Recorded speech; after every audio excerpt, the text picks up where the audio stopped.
बनारस की तंग गलियों और बचपन के उस बेपरवाह जोश की एक अनकही दास्तां। कैसे एक उद्दंड बालक वक्त की मार झेलकर एक नामी सर्जन बना और फिर बुढ़ापे की बेबसी में खो गया। विभूति भूषण की ये कहानी जीवन के चक्र और अपनी जड़ों की ओर लौटने की एक मार्मिक यात्रा है। चलिए सुनते हैं काशी के घाट और रिश्तों के उतार चढ़ाव से बुनी ये रूहानी दास्तां। दुस्साहसी। जिस समय हमारी ये कहानी शुरू होती है उस दौर में काशी की रंगत ही कुछ और थी। तब महज 5 आने सेर में वो बेहतरीन लच्छेदार रबड़ी मिला करती थी। 1 रुपए में 80 लंगड़ा आम मिल जाते थे और 1 रुपए का 12 सेर गाढ़ा भैंस का दूध मिलता था। उन दिनों काशी में आज की तरह स्कूल कॉलेज की भरमार नहीं थी। शहर की बसावट बहुत घनी और तंग थी। सड़कों पर शाम ढलते ही तेल के लैंप टिमटिमाने लगते थे। शहर में गाड़ियां और घोड़े भी बहुत कम थे। सिर्फ बुढ़वा मंगल के मेले के वक्त गंगा किनारे रईसों की 2-4 नई तरह की विक्टोरिया या फिटन गाड़ियां नजर आ जाती थीं। आम जनता के लिए इक्का और बिना स्प्रिंग वाले टांगे ही मुख्य सहारा थे, जबकि शहर के बाहर ऊंट गाड़ियां चला करती थीं। गणेश मोहल्ला में उन दिनों रामजीवन चक्रवर्ती का बड़ा नाम और रसूख था। कमिश्नरी विभाग की बड़ी नौकरी में उन्होंने खूब धन कमाया था, पर वे पैसा बचाकर नहीं रख पाते थे। पुराने जमाने के रिवाज के मुताबिक उनका काशी वाला घर एक मुफ्त के होटल जैसा था। नौकरी की तलाश में आए युवक हों या बेसहारा रिश्तेदार और गांव के लोग, उनके घर में पैर रखने तक की जगह नहीं बचती थी। रामजीवन बाबू के 4 बेटे थे, जिनमें से बड़े 3 लड़के नंबर 1 के उद्दंड और आवारा थे। वे स्कूल जाने के नाम पर घर से निकलते और रास्ते में लड़ाई झगड़ा करते या पतंगबाजी में मशगूल रहते। स्कूल का पूरा समय आवारागर्दी में बिताकर वे छुट्टी के वक्त सीधे घर लौटते थे। उन्हें साथ देने के लिए मोहल्ले के 10-12 लड़के और मिल गए थे, जो उनकी ही तरह पढ़ाई लिखाई से कोसों दूर और शरारत में उस्ताद थे। स्कूल के समय ये सब टोली बनाकर निकलते और शहर के बाहर किसी बड़े अमरूद के बागीचे में घुस जाते। वहां पेड़ों से फल तोड़ते, आधे खाते और आधे बर्बाद करके शाम 4 बजे घर लौट आते। कभी कभी वे सारनाथ की तरफ पिकनिक मनाने निकल जाते। महीने के 15 दिन इनका यही ढर्रा चलता था। गणेश मोहल्ला में ही नदिया जिले के एक वृद्ध ब्राह्मण प्रेमचंद मुखोपाध्याय काशी वास करते थे। उनका एक अनाथ भतीजा उनके पास रहकर नाम मात्र की पढ़ाई करता था। असल में वह ऊपर बताई गई आवारा टोली का एक मुख्य सदस्य था। उस भतीजे का नाम था सतीश। उसका रंग एकदम गोरा और साफ था, बदन गठीला और शरीर में नई स्प्रिंग जैसी फुर्ती और मजबूती थी। नई नई बदमाशी के मंसूबे गढ़ने और हिम्मत दिखाने में टोली का हर सदस्य उसके आगे हार मान जाता था। नतीजा ये हुआ कि इस टोली की पढ़ाई लिखाई तो बस नाम की रही। फिर जब कलकत्ता से नाटकों का चस्का काशी पहुंचा तो ये टोली उस नए आंदोलन की जान बन गई। ये लड़के बड़े बड़े कागजों पर खुद ही सीन पेंट करते और बेल की गोंद से उन्हें जोड़ते। उन्होंने खुद ही स्टेज बनाया और राजा वजीर बनकर नाटकों का मंचन शुरू कर दिया। करीब 5 साल बाद प्रेमचंद मुखोपाध्याय का देहांत हो गया और रामजीवन बाबू ने भी सरकारी पेंशन की माया त्याग दी। रामजीवन के बेटों ने पुश्तैनी जायदाद का बंटवारा किया और सब अलग अलग हो गए। सतीश उस समय पूरी तरह बेसहारा और पाई पाई का मोहताज होकर दर दर भटकता हुआ अंत में नेपाल जा पहुंचा। ताज्जुब की बात तो यह है कि जो सतीश अंग्रेजी स्कूल की 3री कक्षा भी 2-3 सालों में पार नहीं कर सका था, उसने नेपाल के दरबार हॉस्पिटल में कंपाउंडरी करते करते डॉक्टरी के पेशे में खूब नाम और पैसा कमाया। ये अब भी एक रहस्य है कि उसने अंग्रेजी में लिखी डॉक्टरी की उन मुश्किल किताबों को कैसे समझा और महारत हासिल की। महज एक मामूली वेतन वाला कंपाउंडर होने के बावजूद उसने अपने खाली समय में मरीजों को देखना शुरू किया और धीरे धीरे उसकी चिकित्सा का सिक्का जम गया। खास तौर पर सर्जरी में उसने बड़ी शोहरत हासिल की। एक निपुण सर्जन के लिए जो गुण जरूरी होते हैं, जैसे सधे हुए हाथ, पैनी नजर, अटूट साहस, सावधानी और शांत दिमाग, ये सब उसमें कूट कूट कर भरे थे। इन्हीं खूबियों की वजह से उसका नाम और काम दोनों बढ़ते चले गए। सतीश ने नेपाल आने के बाद वहीं के एक स्थानीय स्कूल के शिक्षक की बेटी से विवाह कर लिया था। उन शिक्षक महोदय का नाम था मृत्युंजय बाबू और उनका पैतृक निवास नदिया जिले के मेहरपुर गांव में था। मृत्युंजय बाबू हर 5 साल में एक बार अपने बूढ़े पिता के दर्शन के लिए अपने वतन जरूर जाया करते थे। विवाह के 2 साल बाद बंगाली संवत 1307 में सतीश उन्हीं के साथ लंबे अरसे के बाद वापस बंगाल लौटा और इसी दौरान उसने जीवन में पहली बार कलकत्ता शहर की चमक धमक देखी। कलकत्ता घूमने के बाद वो अपने पुरखों के गांव भी गया, जहां उसका पुश्तैनी घर था। बंगाल की मिट्टी पर कदम रखते ही सतीश को अचानक अपनी स्वर्गवासी माँ की याद आने लगी। उसे माँ का चेहरा साफ साफ तो याद नहीं था, बस धुंधली धुंधली सी कुछ यादें जहन में तैर रही थीं, जैसे किसी बरसाती दिन में दोपहर की नींद के दौरान देखा गया कोई अधूरा सा सपना। उसे ऐसा महसूस हुआ जैसे उसकी माँ का वो ममता भरा आंचल पूरे देश की मिट्टी में फैला हुआ है और आज भी बड़ी बेसब्री से उसकी वापसी की राह ताक रहा है। जब वो गांव पहुंचा तो गांव का कोई भी शख्स उसे पहचान नहीं पाया, क्योंकि वो तो महज 10-12 साल की उम्र में ही गांव छोड़कर चला गया था। उसे अपने पुश्तैनी घर का ठिकाना खोजने में भी बड़ी मशक्कत करनी पड़ी, क्योंकि बरसों से खाली पड़ा वो घर अब घने और अभेद्य झाड़ जंगलों से इस कदर घिर चुका था कि बाहर से उसे पहचान पाना भी नामुमकिन सा था। गांव के सभी लोग उसके पास आए और हाथ धोकर उसके पीछे पड़ गए कि उसे यहीं अपना घर बार बसाना चाहिए और यहीं रहना चाहिए। अब जाहिर सी बात है कि पड़ोसियों के इस प्यार के पीछे सिर्फ निस्वार्थ मोहब्बत ही नहीं थी, बल्कि उनकी अपनी सुविधा भी जुड़ी थी। दरअसल उस इलाके में कोई ढंग का डॉक्टर नहीं था। सतीश जैसा एक नामी डॉक्टर अगर गांव में ही रहकर इलाज शुरू कर दे तो गांव वालों के लिए इससे बड़ी सहूलियत और क्या होगी। कम से कम लोकलाज के मारे वो अपने गांव के लोगों से तो कोई फीस या विजिट नहीं लेगा। उस बार तो सतीश अपने पुश्तैनी घर की यादें समेटकर वापस लौट गया, लेकिन वतन की वो मिट्टी उसे पुकार रही थी। अगले ही साल वो फिर से सर्दियों की छुट्टियों में गांव लौटा और अपने पुश्तैनी घर के आसपास के जंगली झाड़ कटवाकर वहां टीन की छत वाला एक सादा सा घर खड़ा कर दिया। छुट्टियां खत्म होने पर उस बार भी वो अपनी नौकरी पर वापस चला गया, लेकिन जब एक बार वतन की माया मन को मोह लेती है तो उससे पीछा छुड़ाना इतना आसान नहीं होता।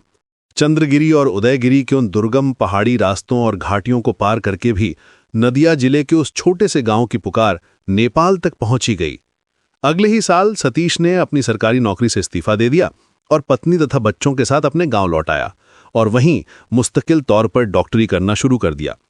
ये आज से कोई 32 साल पुरानी बात है। उस समय गली मोहल्लों में MB पास डॉक्टर नहीं पाए जाते थे और आजकल की तरह डिग्रीधारी डॉक्टरों को ढूंढ पाना बड़ा ही मुश्किल काम था। उस दौरान पड़ोस के नरहरीपुर बाजार में यदुराम सुनार ही उस इलाके का सबसे बड़ा डॉक्टर माना जाता था। यदुराम के अलावा एक मुसलमान होम्योपैथ और एक वैद्य यानी कविराज भी थे। ये लोग पुराने और अनुभवी डॉक्टरों की टोली में गिने जाते थे।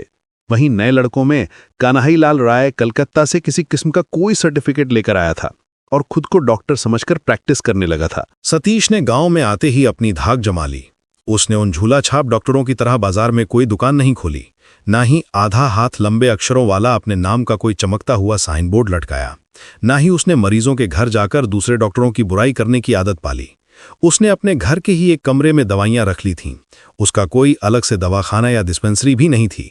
मरीज आकर सतीश के घर के सामने लगे उस विशाल बरगद के पेड़ के नीचे बैठ जाते थे, यहां तक कि उनके बैठने के लिए भी कोई खास इंतजाम नहीं था। इन सब साधारण इंतजामों के बावजूद सतीश के घर के सामने उस बरगद के नीचे मरीजों की भीड़ दिन ब दिन बढ़ती ही चली गई। आलम यह था कि सतीश को दिन रात चैन से नहाने या खाने तक की फुर्सत नहीं मिलती थी। 7-8 कोस दूर के गांवों से भी मरीजों को देखने के बुलावे आने लगे। बैलगाड़ियों में बैठकर मरीजों के घर जाते जाते सतीश बुरी तरह थक जाता था। हर सुबह उसके घर पर औसतन 3-4 सर्जिकल केस यानी ऑपरेशन के मरीज तो कतार में खड़े ही रहते थे। ये नज़ारा देखकर एक दिन यदु डॉक्टर ने कन्हाई डॉक्टर को बुलाया और हैरत से पूछा, अरे भाई, इस इलाके में आखिर इतने मरीज छिपे कहाँ थे इतने दिनों से? पिछले 20 सालों के अपने तजुर्बे में यदु डॉक्टर ने मरीजों का ऐसा रेला पहले कभी नहीं देखा था। हालात को अपने काबू से बाहर जाता देखकर वो पुराना कविराज एक दिन अपना सारा बोरिया बिस्तर समेटकर किसी दूसरी जगह खिसक गया। वहीं कानाई दर्जी, जो वक्त की नज़ाकत देकर डॉक्टर बन बैठा था, अब अपनी नई दुकान खोलने के लिए किसी मुनासिब और सुविधाजनक जगह की तलाश करने लगा। बेचारे यदुराम सुनार के पास इस उम्र में और कोई चारा भी तो नहीं बचा था। वो बस अपने बरसों पुराने गिने चुने मरीजों और अपनी पिछली जमा की गए थोड़ी बहुत पूंजी के दम पर किसी तरह अपनी साख बचाए हुए टिका रहा।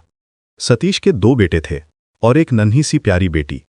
अचानक एक मनहूस दिन उस मासूम बच्ची को बहुत तेज और जानलेवा बुखार में अपनी गिरफ्त में ले लिया। कहते हैं ना कि एक कुशल डॉक्टर भी अपने ही घरवालों का इलाज करने में हिचकिचाता है। बस इसी उलझन के कारण सतीश ने खुद इलाज न करके पुराने अनुभवी यदुराम सुनार को बुलवाया। यदुराम ने बच्ची की हालत देखते ही बड़ी मायूसी और भारी मन से कहा, देखिए मुखोपाध्याय महाशय, ये तो बड़ा ही भयानक रोग है। आप खुद एक विद्वान डॉक्टर हैं, आप भी समझते हैं और मैं भी। ये बीमारी इस छोटे से गांव में रहकर ठीक होने वाली नहीं है। अब आप अपनी सावधानी के लिए बाकी सब लोगों को इस बच्ची से बिल्कुल दूर रखिए, ताकि छुआछूत का खतरा न रहे। आखिर डिफ्थीरिया बड़ी ही घातक और जानलेवा बला होती है। यदुराम ने अपनी पूरी सामर्थ्य और पूरी जान लगा दी। कई दिनों तक वो साये की तरह बच्ची के पास रहा, पर अफसोस कि कुछ भी नहीं किया जा सका। आखिरकार तीसरे ही दिन उस छोटी सी मासूम बच्ची की सांसें थम गईं और वो इस दुनिया को छोड़कर चली गई। इस भयानक हादसे के बाद सतीश की पत्नी के कोमल मन पर ऐसा गहरा आघात लगा कि उनका मानसिक संतुलन कुछ डगमगा सा गया। अपने आप में ही कुछ न कुछ बड़बड़ाते रहना, बस यही एक स्थायी लक्षण उनमें बाकी रह गया था, वरना बाकी हर लिहाज से वे बिल्कुल सामान्य थीं।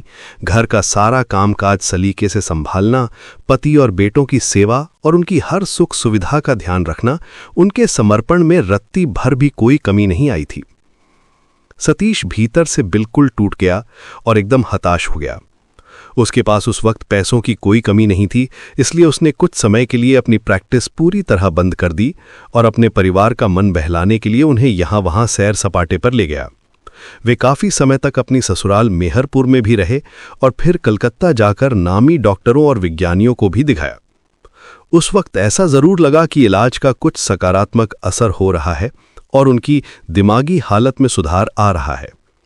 लेकिन जैसे ही वे वापस अपने गांव लौटे, सब कुछ फिर से वैसा ही हो गया। जैसा पहले था वैसा ही फिर हो गया। उनका बड़ा बेटा उस समय 12 साल का था। वो गांव से 3 कोस दूर रामनगर के हाई स्कूल के बोर्डिंग हाउस में रहकर पढ़ाई कर रहा था।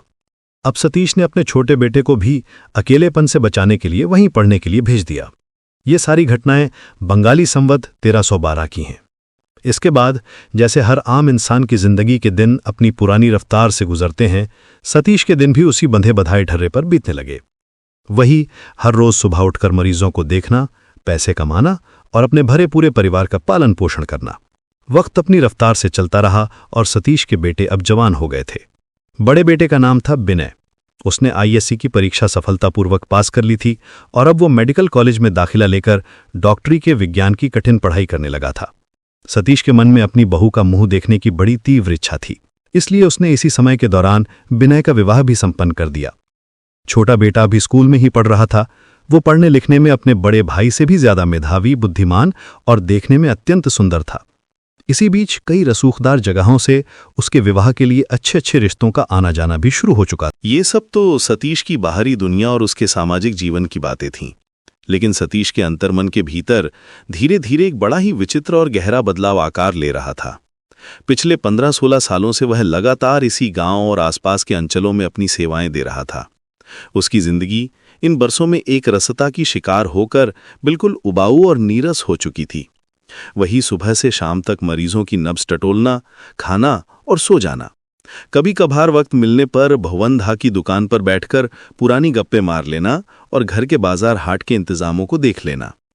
दिन दर दिन, महीने दर महीने और साल दर साल उसका जीवन एक ही पुरानी लीक पर चलता जा रहा था, जहां ना तो कोई नयापन था, ना कोई रोमांच और ना ही नई अनुभूतियों के लिए कोई रास्ता खुला था।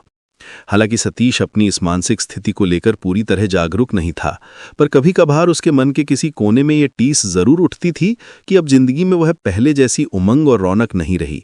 लेकिन वह इन सब ख्यालों को लेकर कभी गहराई से सोचने की फुर्सत नहीं निकाल पाया।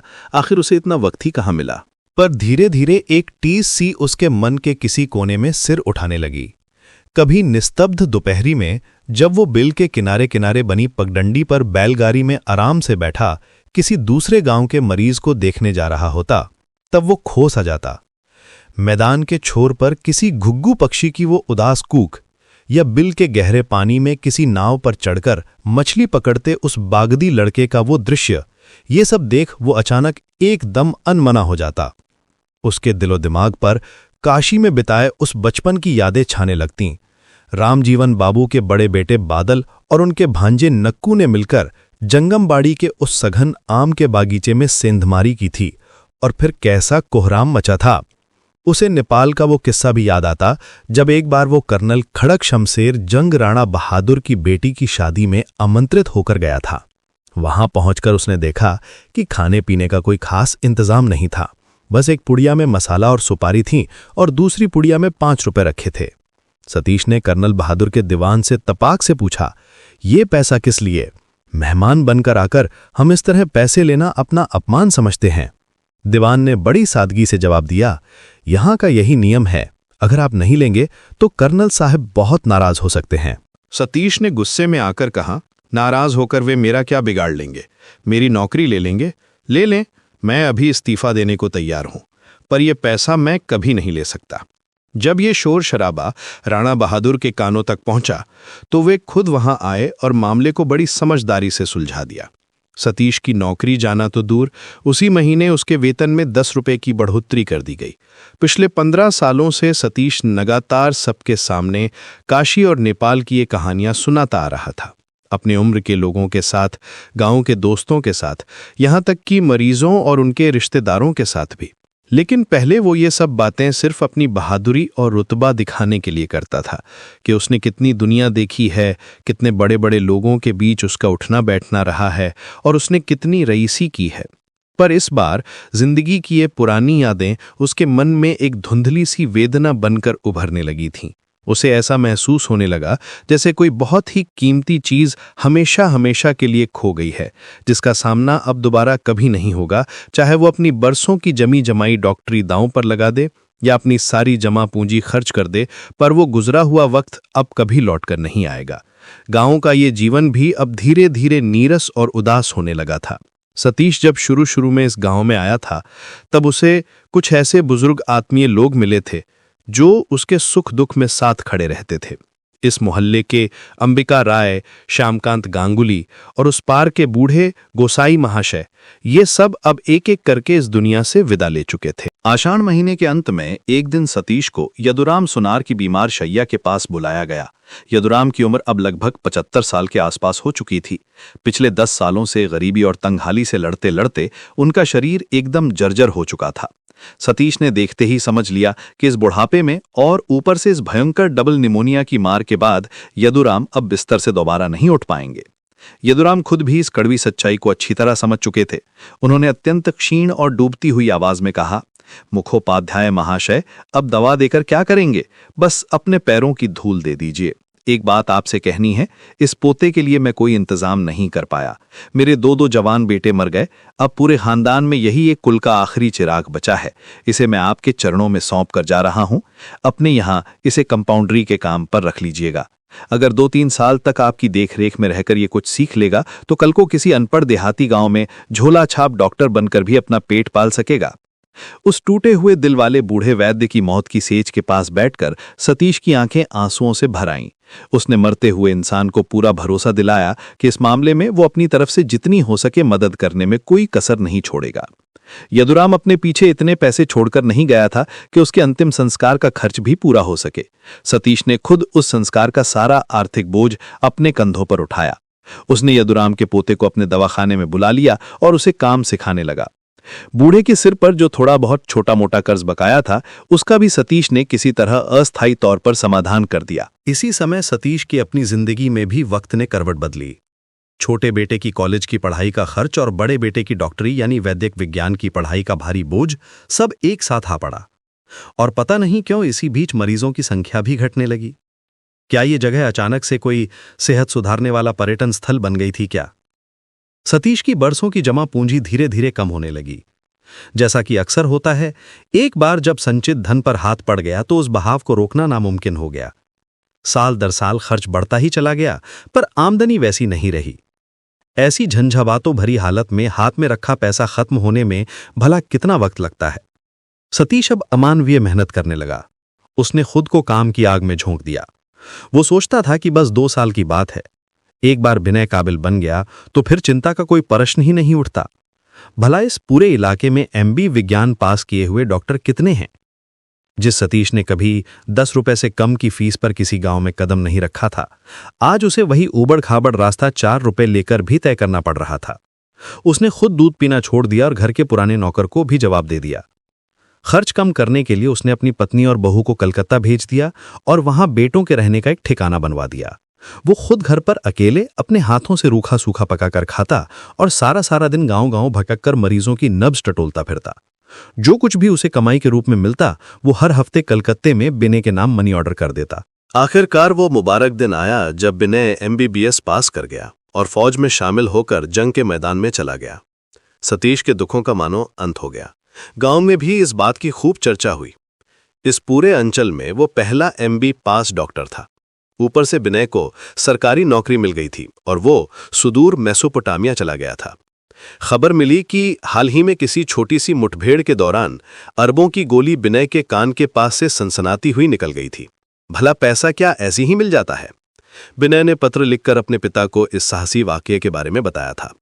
नरहरिपुर के बाजार में अब भुवन धा का वो पुराना अड्डा नहीं रहा था, क्योंकि 15 साल पहले ही भुवन की मौत हो गई थी। फिर भी सतीश इधर उधर की दुकानों पर बैठकर बड़े गर्व के साथ अपने बेटे की चिट्ठियों से मिली जानकारी के आधार पर जंग के किस्से सुनाता फिरता। बातों बातों में वो पुरानी यादें ताज़ा करते हुए कहता, लेकिन जब हमारे नेपाल में प्राइम मिनिस्टर के घर के सामने वाले मैदान में परेड होती थी तब हमने जंग की हर चाल और दांव पेंच अपनी आंखों से देखे हैं। मशीन गन, वो तो हमारे जमाने में ही सबसे पहले नेपाल आई थी। हमारे लिए ये सब कोई नई चीजें नहीं हैं।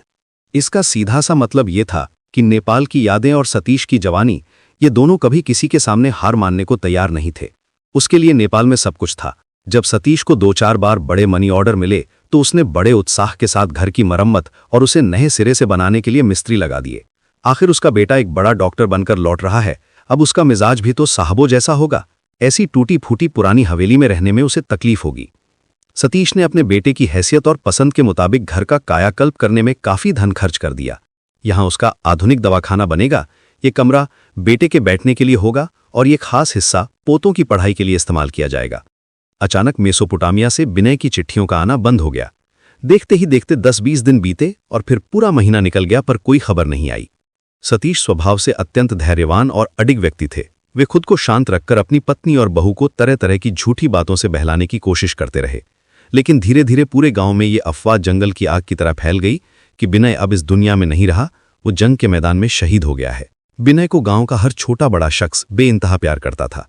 उसके सुंदर रूप और मधुर व्यवहार की वजह से उसे कोई पराया समझता ही नहीं था।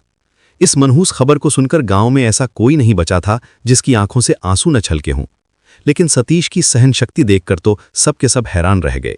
किसी ने भी उनके मुंह से कभी कोई कमजोरी की बात नहीं सुनी। आंखों में पानी दिखना तो बहुत दूर की बात थी। ज्येष्ठ का महीना था और चिलचिलाती गर्मी पड़ रही थी। मुखोपाध्याय परिवार की हवेली के सामने लगे इमली के पेड़ के नीचे एक टूटी हुई बैलगाड़ी पर बैठकर मोहल्ले के बुजुर्ग गप्पे लड़ा रहे थे। ठीक उसी समय मोड़ पर एक साइकिल सवार दिखाई दिया जिसने साहेबी लिबास यानी कोट पतलून पहन रखा था। वो और कोई नहीं, बिनय था। मुखोपाध्याय परिवार की मालकिन यानी सतीश की पत्नी स्नान करने के बाद भगवान शिव की पूजा करने बैठी थीं। जैसे ही खबर मिली वे पूजा अधूरी छोड़कर पागलों की तरह भागते हुए सड़क के किनारे आ पहुंची। उनके पैरों में गठिया यानी वात की शिकायत थी, पर ममता का वेग ऐसा था कि वे अपनी पूरी ताकत लगाकर जितना तेज दौड़ सकती थीं उतनी तेज दौड़ कर आईं और बिनय को सीने से लगाकर फूट फूट कर रो पड़ीं। मोहल्ले के नौजवानों ने खिलखिलाते हुए कहा, बिनयदा, आपने तो हमें बुरी तरह डरा ही दिया था, ये तो बड़ी भारी बात हो गई। बिजली की गति से गांव के कोने कोने में बिनय के वापस आने की खबर फैल गई और देखते ही देखते सतीश डॉक्टर के घर के आंगन में पूरे गांव की भीड़ उमड़ पड़ी। उस शाम अलग अलग मोहल्लों में गांव की महिलाओं ने शंख बजाकर और मंगल ध्वनियां देकर अपनी खुशी जाहिर की। जंग से वापस आने के बाद बिनय पहले तो कुछ समय गांव में ही रहा, पर फिर वो शहर यानी महकमे में जाकर अपनी प्रैक्टिस करने लगा। पूरे इलाके में किसी भी डॉक्टर की ऐसी धाक और इतना बड़ा नाम पहले कभी किसी ने नहीं देखा था। सतीश भी अपने गांव में ही डॉक्टरी करते थे, लेकिन बेटे के आते ही उनकी साख जैसे अचानक कम हो गई। अब हर मरीज सिर्फ बिनज को ही चाहता था। सतीश को अब कोई खास नहीं बुलाता था। वे बड़े गर्व के साथ सबसे कहते, ये तो होना ही था, आखिर अब बिनय आ गया है, वो इतना बड़ा डॉक्टर है, हम तो पुराने जमाने के अनाड़ी और झोला छाप वैद्य ठहरे, भला उनके सामने हमारी क्या बिसात। पराजित होने में भी कभी कभी एक अजीब सी सुखद अनुभूति और गर्व होता है। सतीश ने एक दिन अचानक खुद के भीतर यह महसूस किया कि वो अब बूढ़ों की टोली में शामिल हो गए हैं। उन्हें काशी के गणेश मोहल्ला वाले वे पुराने दिन याद आने लगे जब वे अत्यंत निडर और उद्दंड हुआ करते थे। याद आया कि कैसे भरी हुई बंदूक के एक ही छर्रे से उन्होंने ऊपर उड़ते हुए 3-3 पक्षियों को एक साथ मार गिराया था। उन्हें याद आया कि कैसे बुढ़वा मंगल के मेले के समय वे रोशनी से सजी बजरा नावों के पास से डूब सेंध लगाकर गोते मारते थे। खैर, उन पुराने गड़े मुर्दों को उखाड़ने से अब क्या फायदा? उन्होंने ये गौर किया कि अब सबने उन्हें बूढ़े करता यानी बड़े बाबू कहना शुरू कर दिया था। खास तौर पर विनय के वापस आने के बाद से ये बदलाव ज्यादा साफ दिखने लगा था। पोते अब स्कूल में पढ़ने लगे थे, लेकिन सतीश का छोटा बेटा कुछ खास काबिल नहीं निकला। वो कॉलेज की पढ़ाई बीच में ही छोड़कर इतने दिनों से घर पर ही निठल्ला बैठा था, पर अब उसने अपने पिता के दवाखाने में कंपाउंडरी का काम सीखना शुरू कर दिया था। वक्त पानी के बहाव की तरह तेजी से बीतता जा रहा था। देखते ही देखते विनय की वापसी के 7 साल गुजर गए। इन 7 सालों में सतीश की दुनिया में कई बड़े और दुखद बदलाव आ गए। विनय गलत सोहबत में पड़कर बुरी तरह शराब का आदी हो गया था। वो पैसे तो बेहिसाब कमाता था, पर हाथ में एक पैसा भी टिक नहीं पाता था। वो अब किसी की भी मर्यादा का ध्यान नहीं रखता था। असल में उसने फौज में रहकर जंग के दौरान ही शराब पीना सीखा था। पहले वो अपने पिता के साय से डरता था और लोक लाज का ख्याल रखता था, पर अब उम्र बढ़ने के साथ साथ वो अपने पिता को भी कुछ नहीं समझता था। सतीश गांव में ही रहते थे। शुरुआत में उनकी बहू भी गांव वाले घर में ही रहती थी, पर धीरे धीरे वे शहर में विनय के बड़े मकान में रहने चली गईं। सतीश की पत्नी का वो पुराना मानसिक रोग कभी पूरी तरह ठीक नहीं हुआ था और इस समय वो बीमारी और भी उग्र रूप में सामने आई। इसी वजह से विनय ने अपनी मां को गांव वाले घर में ही रखा था। फिर भी इतने दिनों तक वो हमेशा उनकी देखभाल करता था। उनकी सेवा और इलाज में उसने कभी कोई कसर नहीं छोड़ी थी। पर धीरे धीरे वो अपनी मां की भी उपेक्षा करने लगा।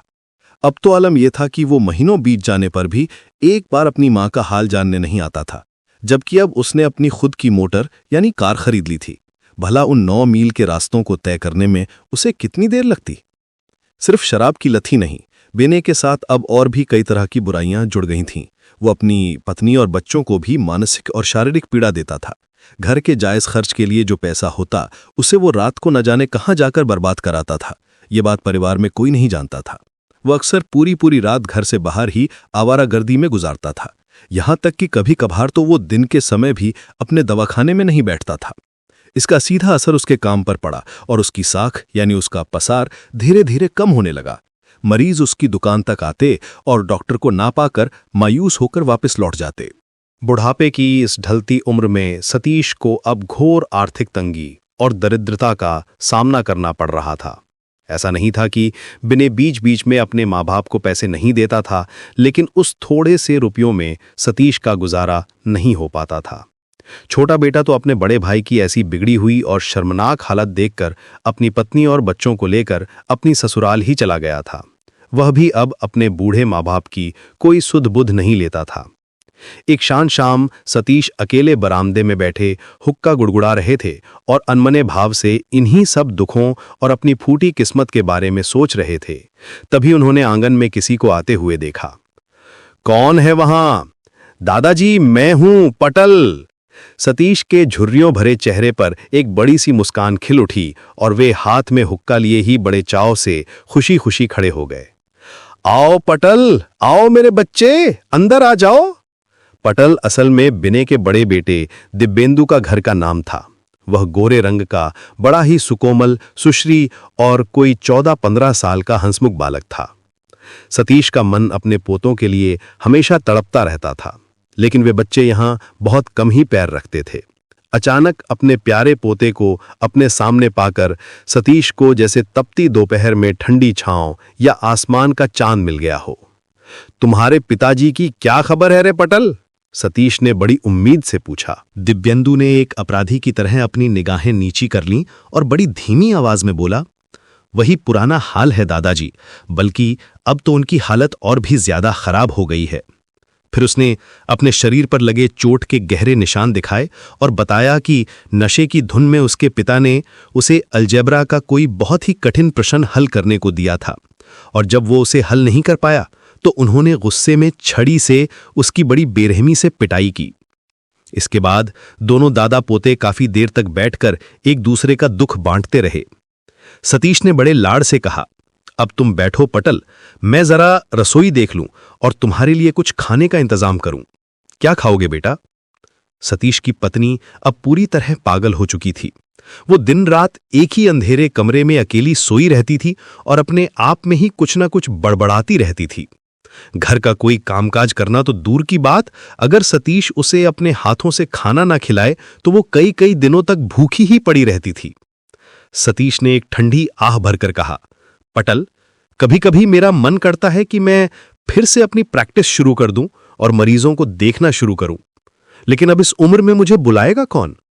30 साल पहले जब मैं पहली बार इस अंचल में आया था तब यहां कोई ढंग का जानकार डॉक्टर नहीं था। आज तो नरहरीपुर के बाजार में ही 3-3 डिग्री वाले डॉक्टर हैं और एक MB पास काबिल वैद्य भी है। उधर शहर में विनय है, अमल है, श्याम बाबू हैं, सबके सब MB पास है। ऐसे में मुझ बूढ़े को कौन पूछेगा? दिव्येंदु ने अपने दादाजी का हाथ थामकर हिम्मत बंधाते हुए कहा, दादाजी, आप बिल्कुल भी चिंता मत कीजिए। मैं जब अपनी पढ़ाई पूरी करके अच्छी नौकरी करने लगूंगा तब आपकी ये दयनीय हालत नहीं रहेगी और मैं आपका बहुत ख्याल रखूंगा।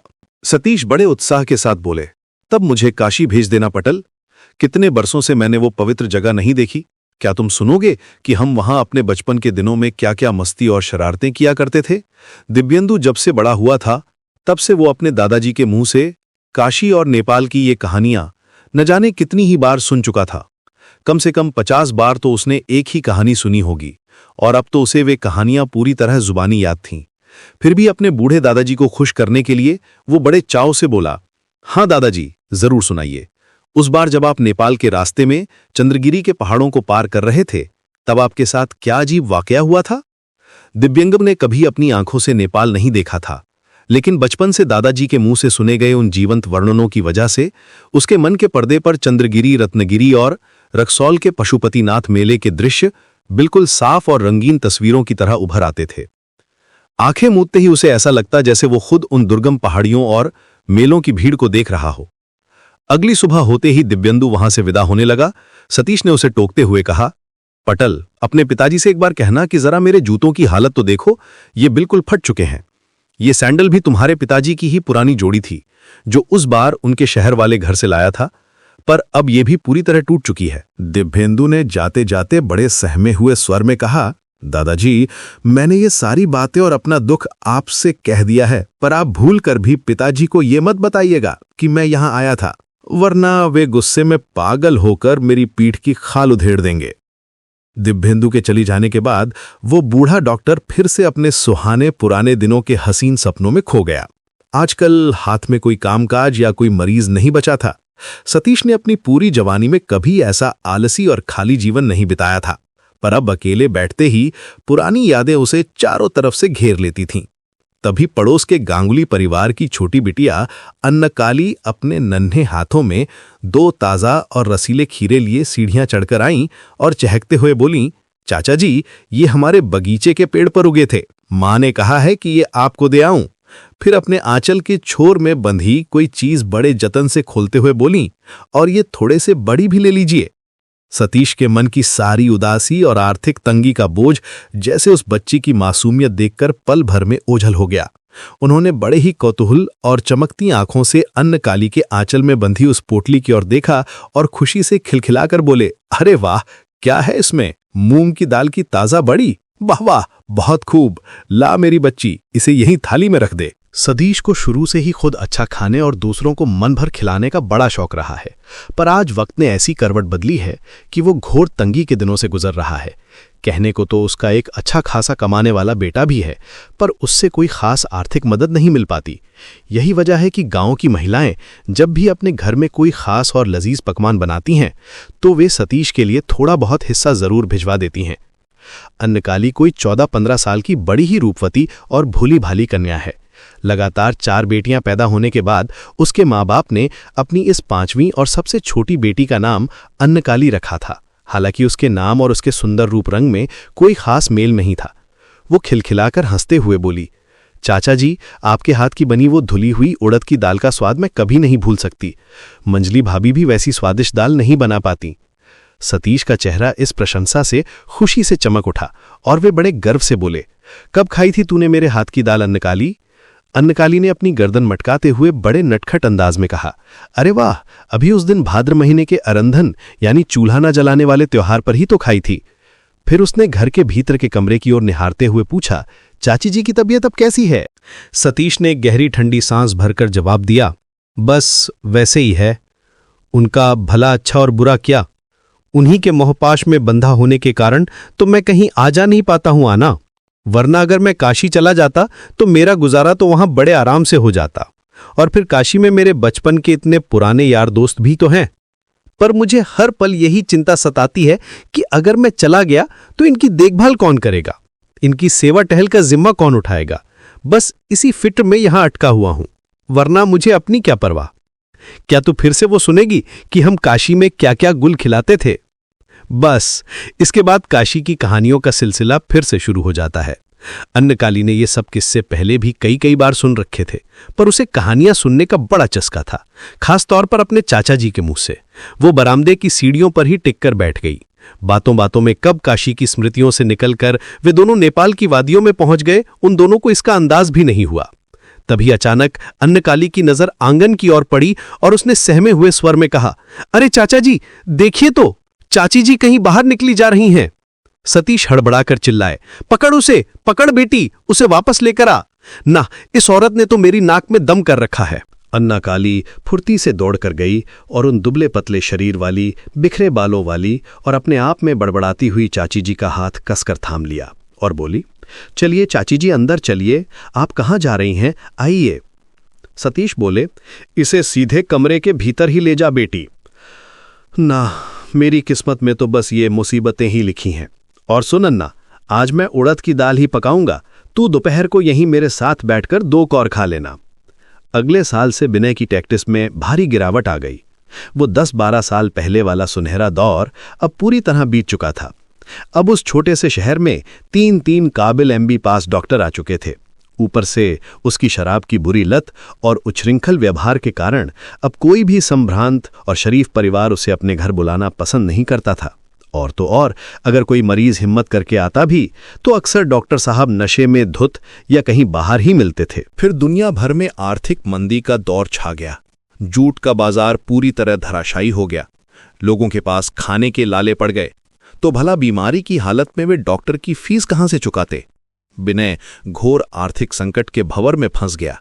वो दिल का बुरा आदमी नहीं था, बस उसका स्वभाव ऐसा था कि जब तक हाथ में पैसा रहता वो उसे पानी की तरह बहाता रहता।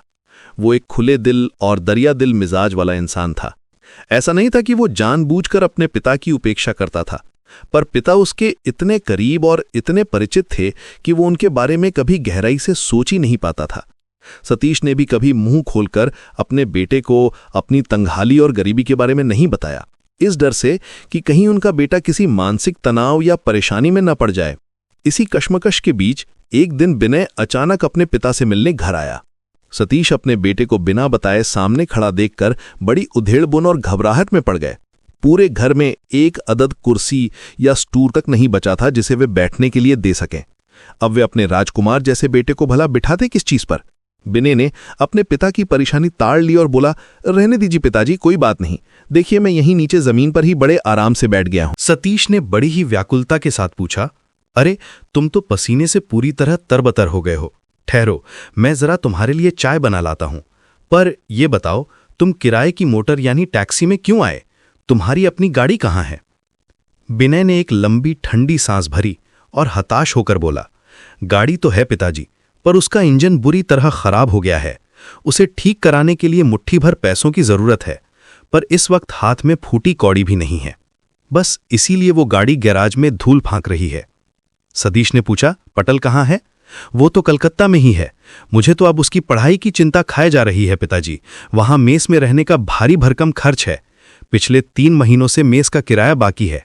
कॉलेज की महीने की फीस भी 2 महीनों से नहीं भेज सका हूं। बाप और बेटे के बीच काफी देर तक गंभीर मशविरा चलता रहा। विनय आखिर अकेला 3 जगहों का खर्च कैसे उठाए? गांव का ये पुराना घर, शहर का अपना ठिकाना और फिर दिव्येंदु का मेस और कॉलेज का खर्च, आखिर इसका समाधान क्या हो? काफी सोच विचार के बाद भी कोई रास्ता नहीं निकला।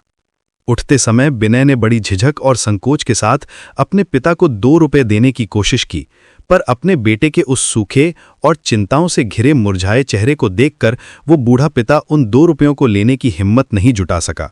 सतीश ने कहा, अरे रहने दो, अभी सोमवार को दांतिया से एक बुलावा आया था, वहां से थोड़े पैसे मिल गए हैं। ऊपर से तुम्हें वापस जाने के लिए मोटर का किराया भी तो देना होगा। गांव का ही एक नौजवान था जो रेलवे में काम करता था।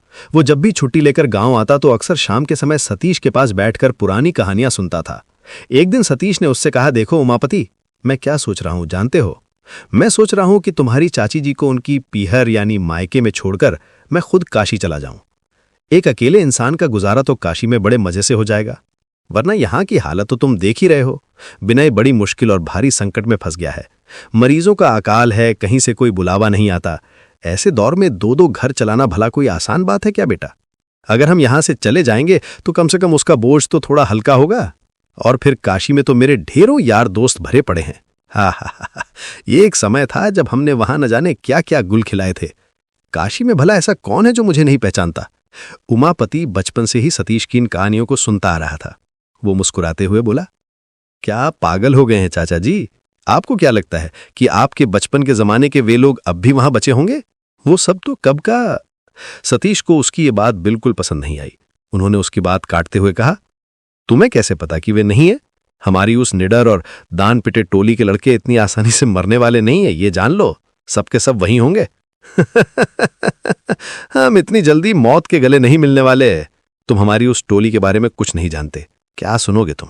उमापति ने घबराकर अपनी घड़ी देखी और बोला, जी चाचा जी, फिर किसी और दिन सुनूंगा। आज मुझे थोड़ा जरूरी काम है, अब मैं चलता हूं।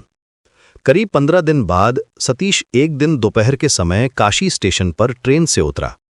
वो अपनी पत्नी को मेहरपुर में अपने छोटे साले के पास सुरक्षित छोड़ आया था। आते समय उसने घर की चाबियां अन्नकाली के हाथ में थमा दी थीं ताकि जब विनय आए तो वो उसे दे दे। उसने अपने बेटे को अपने इस फैसले की कोई खबर नहीं दी थी। आखिर उसे बेवजह मानसिक तनाव और उलझन में डालने से क्या फायदा? काशी की जमीन पर कदम रखते ही उसे अपने भीतर एक अद्भुत उमंग और उत्तेजना का एहसास हुआ। वही उसके बचपन की काशी। आखिर वो इतने सालों तक इस जगह को कैसे भूल सका था? बंगाल के उस झाड़ जंगलों से भरे एक छोटे से देहाती गांव में उसने अपनी जिंदगी के कीमती 30 साल गुजार दिए।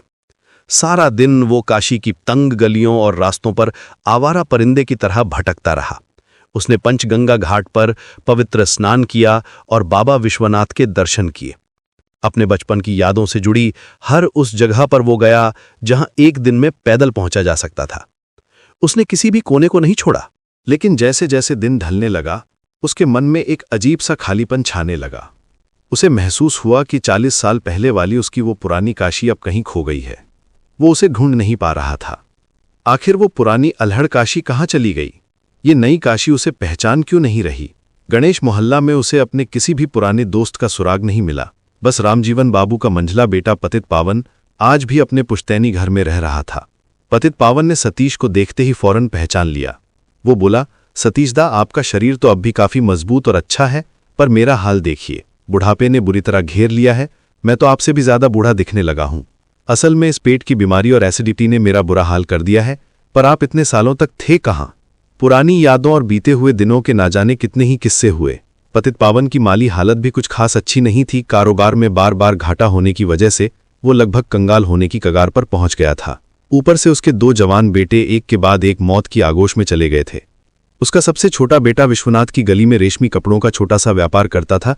बस उसी से जैसे तैसे गुजारा हो रहा था। उसके भाइयों में से सिर्फ सबसे छोटा भाई ही जिंदा था, जिसने पटना में अपनी ससुराल में ही अपना बसेरा बसा लिया था और वो बरसों से वहीं रह रहा था। शाम के वक्त सतीश दशाश्वमेध घाट पर चुपचाप बैठ गया। उसके सामने अनगिनत अजनबी और खिलखिलाते हुए जवान चेहरे थे। चारों तरफ संगीत की लहरें थीं और खुशियों का सैलाब था। तभी उसे अचानक दिव्येंदु की याद आ गई। दिव्येंदु ने कहा था, दादाजी, जब मैं नौकरी करने लगूंगा तो आपको कोई फिक्र नहीं रहेगी। बेचारे दिव्येंदु को यह भी नहीं पता कि उसके दादाजी उसे बिना बताए छिपकर काशी चले आए हैं। उस शाम दशाश्वमेध घाट पर उसे हर बालक के चेहरे में दिव्येंदु की छवि नजर आने लगी। क्या वो वाकई दिव्येंदु था या फिर 50 साल पहले वाला वो खुद का अपना बचपन? उसे अन्नकाली का वो मासूम चेहरा भी याद आया जब वो बैलगाड़ी के पास खड़ी थी और उसने घर की चाबियां उसके हाथ में थमाई थीं। उस समय उसकी वे नम और डबडबाई हुई आंखें सतीश की नजरों के सामने बार बार घूमने लगीं। नहीं, अब वो पुराना दान पिटे और निडर सतीश कहीं खो गया है। वो अब नहीं रहा। अब ये काशी भी उसके लिए वैसी नहीं रही जैसी कभी हुआ करती थी। उसकी वो सुनहरी काशी हमेशा हमेशा के लिए खो चुकी है। रात को उसे काफी देर तक नींद नहीं आई। बिस्तर पर पड़े पड़े उसने ये तय किया कि वो वापस चला जाएगा। अन्नकाली के लिए काशी का वो मशहूर नक्काशीदार डिब्बा खरीदना होगा। वो बच्ची है, उसे देखकर बहुत खुश होगी। दिव्येंदु की कमीज के लिए थोड़ा अच्छा रेशमी कपड़ा भी ले जाना होगा। वो पतित पावन से उधार ले लेगा और घर पहुंचकर उसे पैसे मनी ऑर्डर कर देगा। और अपने बहू के लिए कोई सुंदर तस्वीर। आखिर उसे पेंटिंग्स का बड़ा शौक है। लेकिन जैसे ही सुबह हुई उसने पतित पावन से बड़े दृढ़ स्वर में कहा, भाई मेरा एक काम कर दो। आखिर मैं यहां तुम्हारे पास और कितने दिनों तक मेहमान बनकर रहूंगा? तुम जरा मेरे लिए बाजार में किसी मुनीम या मदद करने वाले का कोई छोटा मोटा काम ढूंढ दो। अगर मजबूरी हुई तो मैं रसोइया बनने को भी तैयार हूं। मैं बहुत बढ़िया खाना पका सकता हूं, वे खुद देख लेंगे। नहीं, वो अपने बेटे पर बोझ बनकर उसे और परेशान करने के लिए वापस नहीं जाएगा। आखिर उसका बेटा इतना सब कैसे संभाल पाएगा? क्या वो वापस जाकर दिव्येंदु की कॉलेज की पढ़ाई बंद करवा दे? क्या अपनी बहू के गहने गिरवी रखवा दे? छी, ऐसे घिनौनी सोच भी कैसे आ सकती है? महज एक पेट की भूख मिटाने के लिए भला काशी जैसे शहर में डरने की क्या बात है? समाप्त।